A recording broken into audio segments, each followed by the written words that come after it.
J'ai rejoint le Conseil d'État le 15 octobre 2020 et un des critères de mon choix, ça a été la connexion entre notre travail au quotidien et les attentes des citoyens et les débats qui traversent la société aujourd'hui. Au Conseil d'État, on n'a pas de vision déconnectée du réel, on n'a pas une vision désincarnée du droit, mais le droit est un outil pour répondre à des problèmes de société, à des préoccupations des citoyens, et pour moi, c'était quelque chose de très important.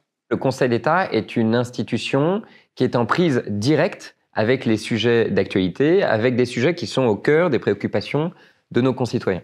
Je donnerai quelques exemples pour l'illustrer des premiers dossiers qu'on m'a affectés en tant qu'auditeur au Conseil d'État. J'ai dû examiner par exemple la possibilité de servir ou non des menus de substitution dans les cantines scolaires. J'ai pu examiner la fusion entre Fnac et Darty. J'ai eu aussi la chance d'examiner l'interdiction des néonicotinoïdes dans l'agriculture.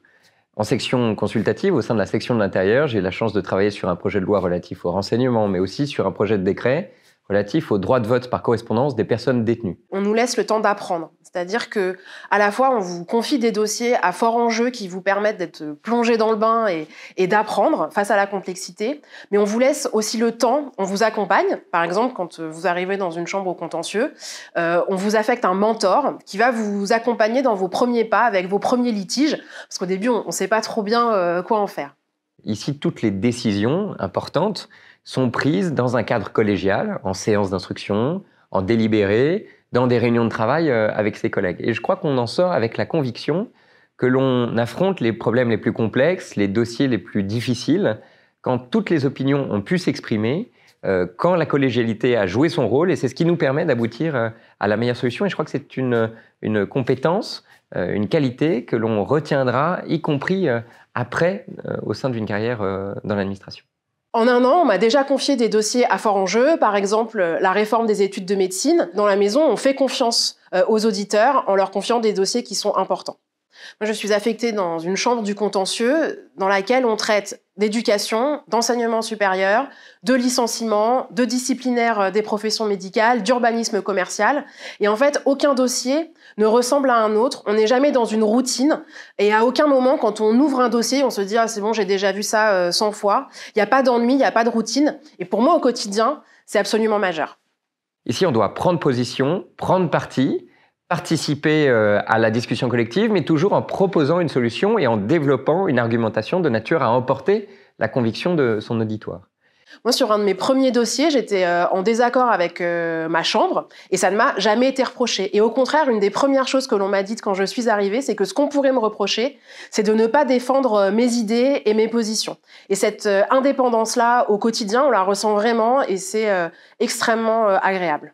Je suis issue du concours interne de l'ENA et donc avec une vie professionnelle avant l'ENA. Et pour moi, le fait qu'au Conseil d'État, on valorise, on écoute les expériences professionnelles antérieures, c'est quelque chose d'important. C'est aussi parce qu'on connaît l'administration qu'on peut bien la juger ou mieux la juger. Je suis arrivé donc en 2018 au Conseil d'État comme rapporteur au sein de la section du contentieux, au sein de la section de l'intérieur.